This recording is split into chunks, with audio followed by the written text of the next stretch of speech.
नमस्ते नमस्कार, मेरा नाम है संदीप कुमार शुक्ला। आप देख रहे हैं क्लास 24 एसएससी एग्जाम्स। अगर आप एसएससी के किसी एग्जाम की तैयारी कर रहे हैं, चाहे सीजीएल हो, सीएचएसएल हो, सीपीओ हो, एमटीएस हो, जेई हो, स्टेने हो, तो ये चैनल सब्सक्राइब जरूर कर लीजिएगा। ध्यान से, इस चैनल में एसएससी की स्पेशल क्लासेस होती हैं। साथ ही साथ आप एसएससी के अलावा रेलवे का कोई एग्जाम है, किसी स्टेट का एसआई, कांस्टेबल, लेखपाल, टेट या कोई एग्जाम है, उसके लिए भी इस चैनल को सब्सक्राइब कर लीजिएगा। वहां पर यहाँ पर स्पेशल क्लासेस उनके लिए पढ़ाई जाती है। चलिए तो शुरू करते हैं। आपको मालूम है कि आज है 1 दिसंबर 2022 और 1 दिसंबर 2022 महत्वपूर्ण दिन इस कारण से है क्योंकि आज सीजीएल का पेपर स्टार्ट हो चुका है। सीजीएल 1 दिसंबर से 13 दिसंबर तक सीजीएल का पेपर चलेगा। पहला शिफ्ट हो चुका था, पहले शिफ्ट का एनालिसिस हमने कर दिया है। एक स्पेशल वीडियो मैंने कर दिया है फर्स्ट शिफ्ट का, सीजीएल डेट 1 दिसंबर 2022 का। पहले शिफ्ट का जीके का 10 मिनट का वीडियो मैंने कर दिया है। पहले शिफ्ट के सारे क्वेश्चंस करा दिए हैं। इस वीडियो में सेकंड शिफ्ट के क्वेश्चंस कराने वाला हूं, जो सेकंड शिफ्ट में पूछा था। इसकी स्पेशल प्लेलिस्ट बनवा दूंगा, सीजीएल 2022 करके शिफ्ट 1 शिफ्ट 2 डेट वाइज कर देंगे, तो उसको आप देख लीजिएगा। ये दूसरा वीडियो है, ध्यान रखिएगा। मैं हर वीडियो में आपको बताता चलूंगा नंबर, डेट, ठीक है। चलिए तो शुरू करते हैं। आज सेकंड शिफ्ट में कौन से क्वेश्चन पूछा था उसको आप देख लेते हैं। 25 क्वेश्चन आए हैं। पहले मैं बता दूं क्वेश्चन का लेवल कैसा था। क्वेश्चन ठीक थे, बहुत डिफिकल्ट क्वेश्चन नहीं थे अगर देखा जाए तो। जो 25 क्वेश्चन में से मैं मान के चलता हूं कि 15 के आसपास जो क्वेश्चंस हैं, ठीक ठाक क्वेश्चंस हैं। बेसिकली अब थोड़ी भी पढ़ाई अगर आपने की होगी तो 15 के आसपास क्वेश्चन आपने कर लिया होगा। उसके बाद में 4 से 5 क्वेश्चन ऐसे हैं जो थोड़ा सा टिपिकल टाइप के थे, बट अगर आपने स्टडी की है तो यहां से 2-3 क्वेश्चन निकाल सकते हो। और बचे के जो 4-5 क्वेश्चन है वो थोड़ा टफ थे, उसमें अगर आपकी अच्छी पढ़ाई होगी तो ही आप कर पाएंगे, अदरवाइज थोड़ा सा मुश्किल पड़ जाएगा। मुझे लगता है कि इन 25 क्वेश्चंस में इस शिफ्ट में 1 दिसंबर का जो शिफ्ट 2 है उसमें अगर आपने 20 के आसपास क्वेश्चन कर लिया है टोटल में लाके, तो आपका काम हो जाएगा। अच्छा है, टेंशन वाली बात नहीं। चलिए शुरू करते हैं क्वेश्चंस को। पहला क्वेश्चन क्या पूछा था? फर्स्ट क्वेश्चन पूछा था सीबीडीटी के चेयरमैन नितिन गुप्ता जी। बिल्कुल सिंपल क्वेश्चन है, बच्चों वाला क्वेश्चन है। सीबीडीटी के चेयरमैन नितिन गुप्ता जी हैं। सेकंड क्वेश्चन पूछा था संगम वंश के बारे में। संगम वंश का पूछा था, संगम वंश की स्थापना किसने की थी? बिल्कुल सिंपल है, संगम वंश की स्थापना हरिहर और बुक्का नाम के 2 भाइयों ने की थी। एक्चुअली संगम काल जो है, जो संगम वंश अलग है, संगम काल अलग है। जो संगम काल है, संगम टाइम पीरियड है, इसमें 4 वंश आते हैं: संगम, सुलुभ, तुलुभ और अरिवीडू। संगम, सुलुभ, तुलुभ और अरिवीडू। अब जो 4 ये आते हैं, संगम वंश का जो फाउंडर है वो हरिहर बुक्का है। उसके बाद में एक का नरसिंह है, एक का वीर नरसिंह है, एक का तिरुमल है। तो याद रखिएगा, लाइन से क्वेश्चन पूछ लेता है, मैंने आपको बता दिया ताकि काम रहेगा। अगला क्वेश्चन क्या पूछा था? नेक्स्ट क्वेश्चन पूछा था आपसे हड़प्पा सभ्यता के बारे में। बच्चों ने बताया कि सर हड़प्पा सभ्यता से कोई क्वेश्चन पूछा है, बट बच्चों ने ये नहीं बताया कि सर क्वेश्चन क्या है। 2-3 लोगों से मेरी बात हुई बट वो मिस कर गए लोग हड़प्पा के बारे में। तो हड़प्पा सभ्यता से क्वेश्चन पूछा है, हमें ये मालूम नहीं कि कौन सा क्वेश्चन था, इस कारण से हम क्वेश्चन आपको नहीं बता पा रहे हैं। बट हड़प्पा सभ्यता से जो भी क्वेश्चन पूछा होगा, मैं उम्मीद करता हूं इजी ही रहा होगा, क्योंकि हड़प्पा से बहुत टिपिकल क्वेश्चन एग्जाम में नहीं पूछता है। अगले क्वेश्चन की बात करें, लिविंग पार्ट ऑफ जाइलम।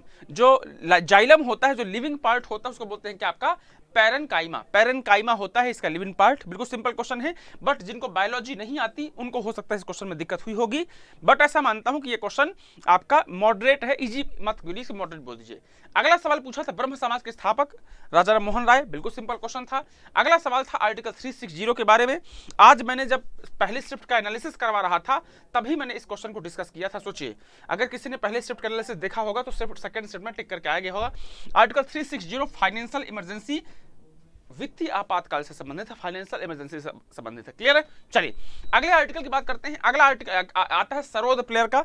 अब बच्चों ने कहा सर सरोद से क्वेश्चन पूछा था, सरोद से क्या क्वेश्चन पूछा था ये लोग नहीं बता पाए हमको, क्योंकि हमारे जो छात्र पेपर देने जाते हैं हम उनसे फोन में बात करते हैं, व्हाट्सएप के माध्यम से क्वेश्चन भेजते हैं। बट सरोद के बारे में बस कुछ बच्चों ने लिखा है सर सरोद वाला क्वेश्चन पूछा था। अब क्या पूछा था, किसका नाम पूछा था, इस कारण से हम इस क्वेश्चन को एक्सप्लेन नहीं कर पा रहे हैं। अगला सवाल पूछा था कि कैमल प्रोटेक्शन स्कीम कहां पर? बिल्कुल सिंपल, राजस्थान में कैमल प्रोटेक्शन स्कीम है। अगला सवाल है आर्टिकल 79 के बारे में। बिल्कुल सिंपल है, पॉलिटी जब भी मैं आपको पार्लियामेंट पढ़ाना स्टार्ट करता हूं तो पहला पॉइंट होता है आर्टिकल 79।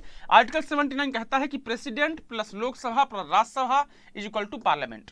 पार्लियामेंट जो है, जो संसद है, वो लोकसभा, राज्यसभा और राष्ट्रपति से मिलकर बनी हुई है। बिल्कुल सिंपल है, आर्टिकल 79 यही है। क्वेश्चन पूछा होगा, मुझे ऐसा लग रहा है कि पार्लियामेंट की डेफिनेशन किस आर्टिकल में है, संसद का परिभाषा किस आर्टिकल में है? आर्टिकल 79 में है।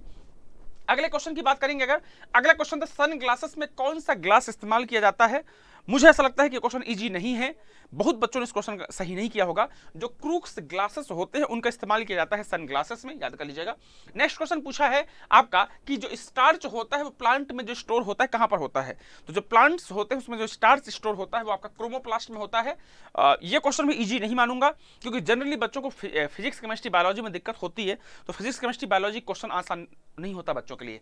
अगला सवाल पूछा था आपसे कि कैल्शियम हाइड्रोक्साइड का फॉर्मूला CaOH2, आसान क्वेश्चन है, मुझे लगता है सभी ने कर लिया होगा, हमने पहली दूसरी में ही कैल्शियम हाइड्रोक्साइड का फॉर्मूला पढ़ा हुआ है। मैं सेकंड शिफ्ट के क्वेश्चन करा रहा हूं, इस बात को ध्यान रखिएगा। अगले क्वेश्चन की बात करते हैं। अगला क्वेश्चन है आपका विजयवाड़ा टेम्पल कहां पे है, आंध्र प्रदेश में है, आसान क्वेश्चन था। नेक्स्ट क्वेश्चन है प्रेसिडेंट ऑफ इंडिया, ऐसे प्रेसिडेंट का नाम बताओ जो पहले फाइनेंस मिनिस्टर थे। तो ऐसे प्रेसिडेंट जो पहले फाइनेंस मिनिस्टर थे उनमें से एक नाम निकल के आता है जिनका नाम है प्रणब मुखर्जी जी। प्रणब दा भारत के राष्ट्रपति रहे हैं, है ना, और उसके बाद पहले रामनाथ कोविंद जी जो हैं इनके पहले वो राष्ट्रपति थे। आदरणीय प्रणब मुखर्जी अब इस दुनिया में नहीं रहे हैं, वो भारत के बहुत सक्सेसफुल फाइनेंस मिनिस्टर में से एक रहे हैं। अगले क्वेश्चन की बात कीजिएगा, वर्क की यूनिट, ऐसा यूनिट क्या है, जूल है, आसान क्वेश्चन था। नेक्स्ट क्वेश्चन था IPL 2022 का विनर गुजरात, है ना, हार्दिक पांड्या इसके कप्तान थे। अगला सवाल था राष्ट्रगान राष्ट्रगीत, बच्चों का कंफ्यूजन है, एक बच्चे ने कहा सर राष्ट्रगीत पूछा था और एक ने कहा राष्ट्रगान पूछा था। राष्ट्रगीत अगर पूछा होगा वंदे मातरम पूछा होगा, आंसर हो जाएगा 1896, 1896 में कलकत्ता में पहली बार गाया गया था राष्ट्रगीत को, बिल्कुल सिंपल है। और अगर राष्ट्रगान पूछा होगा, एक होमवर्क दे रहा हूं मैं आपको, राष्ट्रगान जो है अगर राष्ट्रगान पूछा है तो इसको भी पहली बार गाया गया था कलकत्ता के सम्मेलन में, कलकत्ता अधिवेशन में। अब आपकी ड्यूटी है कि आपको आंसर बताना है कि कब गाया गया था। मैं 3-4 ऑप्शन दे रहा हूं, एक ऑप्शन है 1911, एक है 1912 और एक है 1909 और एक है 1913। ये 3 ऑप्शन में 4 ऑप्शन दिया है कि जो राष्ट्रगान है जनगण मन है वो पहली बार कलकत्ता अधिवेशन में गाया गया था, बिल्कुल ठीक बात है, बट कब गाया गया था, 1909, 1910, 1911, 1912, 1913। ये 5 में से कमेंट करके बताइएगा। अगला सवाल पूछा था सन्यासी विद्रोह के बारे में, तो सन्यासी विद्रोह जो है ये किताब है आनंद मठ नाम की, बंकिम चंद्र चटर्जी की किताब है, उसमें पहली बार इसका जिक्र किया गया है, आसान सवाल था। नेक्स्ट क्वेश्चन पूछा था 13 डे प्राइम मिनिस्टर कौन थे, ये क्वेश्चन मुझे लगता है ज्यादा बच्चों ने सही नहीं किया होगा। 13 डेज, देखिए 16 मई 1996 से लेकर के 28 मई 1996, 16 मई से 28 मई 1996 तक अटल बिहारी वाजपेयी देश के प्रधानमंत्री थे। अटल बिहारी वाजपेयी 3 बार देश के प्रधानमंत्री रहे हैं, जिसमें पहली सेकेंड टाइम पे वो सिर्फ 13 दिन के लिए थे, 13 डेज के लिए थे, सबसे कम समय के लिए थे।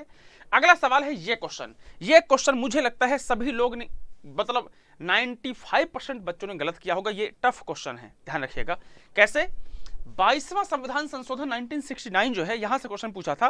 क्वेश्चन ये था कि असम से मेघालय को कब सेपरेट किया गया, जो असम राज्य है उससे मेघालय को कब सेपरेट किया गया था, तो ये किया गया था 22वां संविधान संशोधन 1969। ये क्वेश्चन डिफिकल्ट की सीरीज में है, ये क्वेश्चन जिसने किया होगा वो 20+ मार्क्स लेकर के आएगा एग्जाम में, इस वाले पेपर में, ठीक है। दूसरा क्वेश्चन क्या था, अगला क्वेश्चन क्या था आपका, था खान समिति के बारे में। ये सवाल भी मुझे लगता है सभी लोग नहीं कर पाए होंगे। ये ऐसे मैंने बताया ना, हर पेपर में 25 क्वेश्चन अगर हैं तो 25 क्वेश्चन में 4-5 ऐसे अजीब गरीब क्वेश्चन होते हैं जो सब नहीं कर पाते, और बाकी जो 20 है बच्चे के 20 में इंसान 15-16 खींच लेता है। अगर ये 5 क्वेश्चन जो हैं जो डिफिकल्ट वाले हैं, अगर इसमें आपने कर लिया आपका खेल हो जाएगा। खान समिति यूनिवर्सल बैंकिंग से संबंधित है, शायद सभी लोगों ने इसको सही नहीं किया होगा, मुझे ऐसा लगता है 90% बच्चों ने गलत आंसर किया होगा। अगला सवाल की तरफ चलते हैं, पुलित्जर पुरस्कार, ये अजीब क्वेश्चन था, मैं खुद बताऊं मतलब सॉल्व से हो सकता है मैं खुद नहीं कर पाता इस क्वेश्चन को सॉल्व। क्वेश्चन था कि सिद्धार्थ मुखर्जी को कौन सा पुरस्कार मिला है, सिद्धार्थ मुखर्जी को, उसमें से एक ऑप्शन था पुलित्जर पुरस्कार मिला है। यकीन मानिए अगर मैं भी इस पेपर में बैठता तो हो सकता है ये क्वेश्चन मैं भी नहीं कर पाता, पुलित्जर पुरस्कार आपका सिद्धार्थ मुखर्जी। अगला सवाल था तिलक पुरस्कार जो है ये किस क्षेत्र में दिया जाता है, ये क्वेश्चन भी सभी लोग सही नहीं कर पाए होंगे।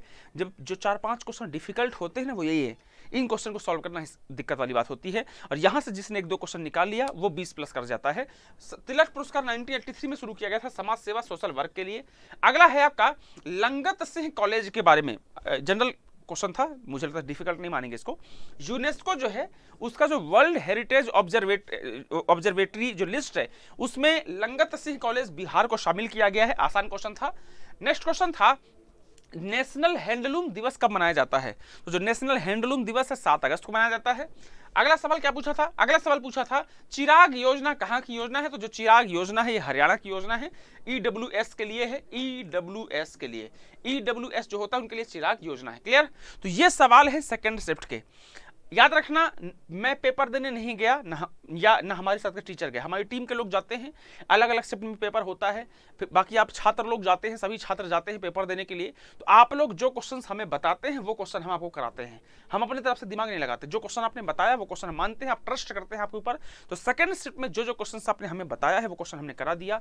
अगला वीडियो मेरा थर्ड शिफ्ट पे आएगा, थर्ड शिफ्ट का जो जीके का क्वेश्चंस होगा उस पर करा दूंगा मैं। तो थर्ड शिफ्ट में जीके के जो क्वेश्चंस आने वाले हैं वो मैं आपको 6 बजे तक मिल जाएगा। उसके बाद फोर्थ शिफ्ट भी करा दूंगा। तो 4 शिफ्ट पर डे हो रहा है, तो चारों शिफ्ट का अपन कराते चलेंगे, चिंता मत कीजिएगा। ठीक है, वीडियो लाइक जरूर कर दीजिएगा, चैनल में नए हैं तो चैनल को सब्सक्राइब जरूर कर दीजिएगा। ऐसे ही वीडियोस के लिए आप जुड़े रहिए क्लास 24 एसएससी एग्जाम से।